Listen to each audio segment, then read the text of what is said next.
Face à la pandémie mondiale de Covid-19, l'Organisation internationale pour les migrations, OIM, a réagi en lançant la mise en œuvre de 2 projets régionaux financés par le gouvernement du Japon, en collaboration avec l'Agence japonaise de coopération internationale, JICA, dans le but d'élaborer une réponse adaptée aux effets de la pandémie en Afrique de l'Ouest, notamment aux frontières de la Côte d'Ivoire, du Burkina Faso, du Ghana, du Togo et du Bénin. Suite à l'appel fait aux Nations Unies et aux partenaires d'agir face à cette crise, l'OIM a mis en place un plan de riposte stratégique visant principalement à renforcer la coopération internationale. Nous avons donc décidé d'élaborer ce projet conjointement avec l'OIM pour renforcer des capacités de gestion de santé à la frontière et pour lutter contre les épidémies. We just end the project with JICA, and who is one of our key donors and who is always with us in terms of how can we, based on the priorities, the state priorities, address those issues that are related to public health, to community borders, and how can we relieve and involve the communities when we face any type of crisis. Le projet a permis d'apporter un soutien aux États membres donc, dans leurs efforts de réponse à cette crise. L'OIM estime que tout plan de préparation et de réponse aux urgences de santé publique doivent reposer sur une inclusion des personnes concernées, donc ça veut dire inclure les migrants, les voyageurs, les transporteurs, pour prévenir tout sentiment xénophobe ou anti-migrant. De notre point de vue, le projet a permis la réalisation d'une collaboration fructueuse entre toutes les parties prenantes. Aussi, l'effort a conduit pour la réalisation d'une véritable approche intégrée, a montré en fait sa valeur ajoutée au fur et à mesure qu'on avançait dans la mise en œuvre du projet. Donc le projet nous a permis d'approfondir la coopération régionale parce que il faisait intervenir les organisations économiques régionales comme la CEDEAO, l'OAS et l'UMOA. Et également, le projet a pu faire intervenir plusieurs services, dont les douanes, les services de santé, les services d'immigration, les communautés dans les 5 pays cités. Le projet OIM a été un projet qui nous a sauvé la mise. Elle est venue à un moment où il fallait que les capacités des points d'entrée soient renforcées. Il n'y avait pas d'ambulance du tout au niveau de tous les points d'entrée terrestres jusqu'à ce que OIM vienne équiper la Leraba et Noé de 2 ambulances flambant neuves. Ce projet-là, au niveau de l'apport en ambulance, a eu un impact important. Deuxièmement, il y a eu la construction des petits locaux en préfabriqué qui servent à la fois de contrôle sanitaire, puisque ces petits locaux-là abritent des caméras thermiques dans lesquelles les voyageurs passent pour pouvoir se faire scanner. Il y a aussi 2 tablettes qui ont été offertes à la Leraba pour faire la collecte des données. Donc tout ce matériel-là a contribué à aider, à faciliter le contrôle sanitaire à ces 2 points d'entrée. Ce projet nous a apporté beaucoup en termes d'équipement à la frontière par rapport à la préparation riposte pour les maladies à potentiel épidémiologique. Nous avons déjà installé à la frontière un conteneur équipé de caméras thermiques avec d'autres équipements. Même nous avons des ordinateurs pour les données, 10 ordinateurs pour les données. Nous avons aussi une ambulance équipée, du tout. Et cette ambulance va nous permettre, au cas échéant, lorsqu'il y a vraiment une urgence, permet d'évacuer les malades vers le centre de référence, soit à Comé ou bien à Cotonou carrément. Dans le cadre de ce projet, le Togo a été énormément appuyé, et plus spécifiquement sur 3 points d'entrée. Le point d'entrée de Sanvikonyi, la frontière avec le Bénin, au sud, le point d'entrée de Koubiakopé, la frontière avec le Ghana, et les postes frontières de Saint-Cassé, la frontière avec le Burkina au nord. Les 3 points d'entrée spécifiques ont bénéficié chacun d'un poste de toilette, de poste de lavage des mains, de réservoir d'eau pour les toilettes et le poste de lavage des mains.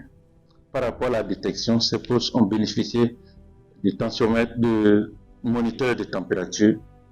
Et par rapport aux structures d'isolement, ils ont été outillés, ces 3 points d'entrée, des structures d'isolement et des bureaux avec locaux, chaises, lits, etc. pour faciliter le travail.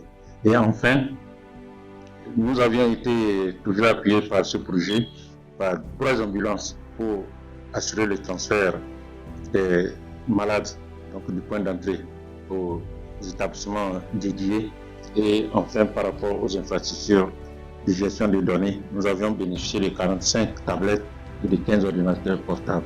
Le plus grand impact, c'est à l'État d'avoir eu la possibilité de délivrer à ces communautés et à ces services étatiques aux frontières des services sociaux de base et aussi des équipements tels que des ambulances et aussi des forages. La mise en œuvre du projet JICA2 a permis un renforcement des capacités opérationnelles et techniques au niveau des points d'entrée d'Akola, 50C et Yendéré par la dotation de dispositifs efficaces de contrôle sanitaire tels que les lave-mains dans chaque point d'entrée et le dispositif aussi des toilettes mobiles.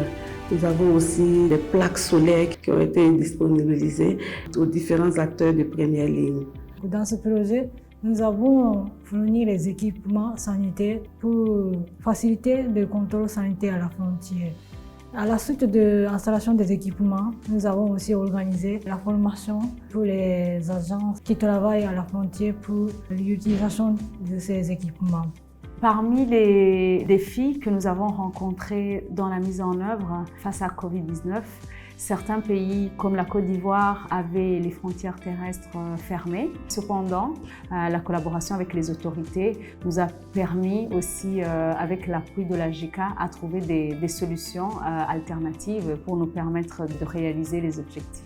Le projet sur la Covid-19 et les maladies infectieuses a été un projet très important ces 2 dernières années parce que ce projet a permis d'engranger beaucoup de résultats, mais il y a un résultat majeur que j'aimerais mentionner, c'est vraiment la facilitation de l'accès des services étatiques dans les zones frontalières et les communautés frontalières qui ont pu accéder aux services sociaux de base, notamment à l'hygiène.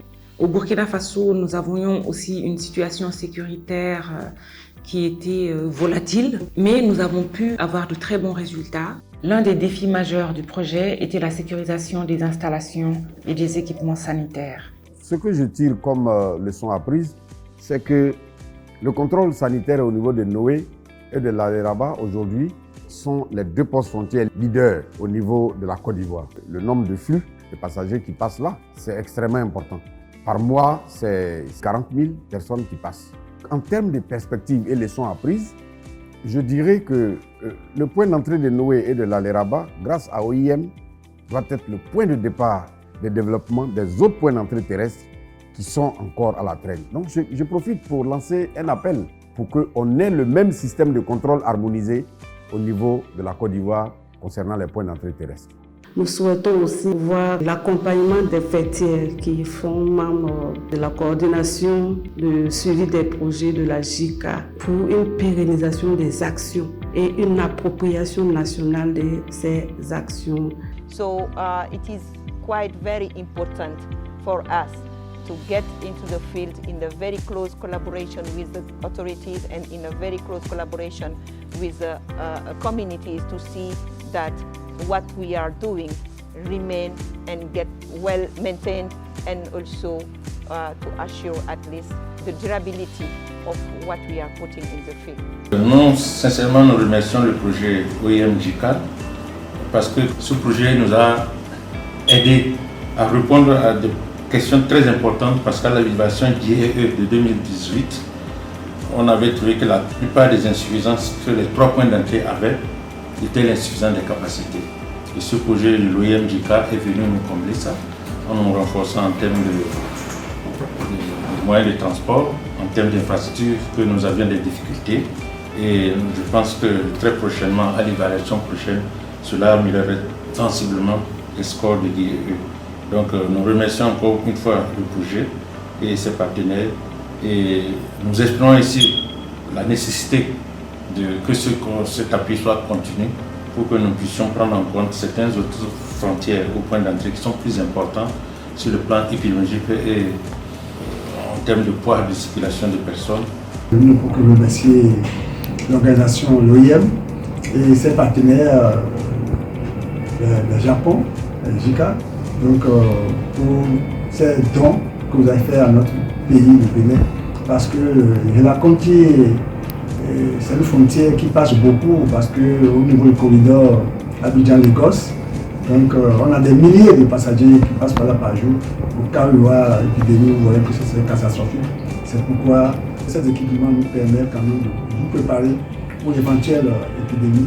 Je voudrais en profiter pour remercier toutes les parties prenantes pour leur flexibilité, leur collaboration, leur engagement, ce qui a pu permettre que nos objectifs puissent être atteints dans ce contexte quand même de pandémie qui présentait en soi ses propres défis. Je voudrais remercier OIM pour leur présence effective au niveau de la machine opérationnelle en matière de santé du pays. Vraiment sincèrement, je remercie à l'équipe de OIM Côte d'Ivoire, notamment les autres missions de OIM, pour bien collaborer avec nous, pour répondre à nos exigences de JICA pour le déroulement de ce projet. L'atelier de clôture du projet qui sera conduit prochainement et qui rassemblera tous les acteurs impliqués dans la mise en œuvre du projet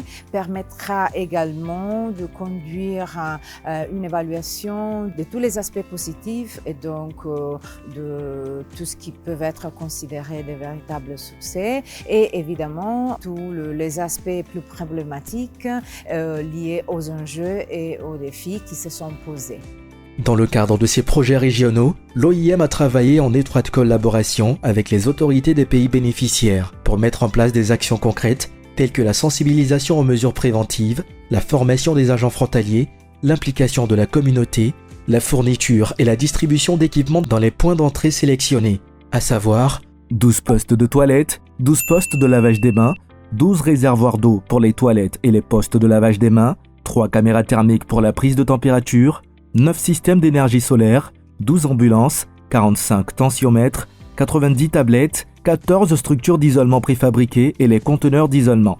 De plus, l'OIM a fourni les équipements de protection individuelle suivants: boîte de masques, carton de gel hydroalcoolique, savon liquide, dispositif de lavage des mains, boîte de gants, serpillière, seau à serpillière, papier hygiénique, bouteille de javel, thermoflash, kit de premier secours. La distribution de ces équipements s'inscrit dans le cadre des efforts continus de l'OIM et la JICA pour renforcer les infrastructures et les capacités des postes frontaliers, contribuant ainsi à l'amélioration des capacités de gestion des frontières pour répondre aux crises sanitaires telles que la Covid-19 en Afrique de l'Ouest. Ces 2 projets régionaux ont été réalisés par l'OIM en Côte d'Ivoire, au Ghana, au Togo, au Bénin et au Burkina Faso, avec le soutien financier du gouvernement japonais par l'intermédiaire de l'Agence japonaise de coopération internationale, JICA.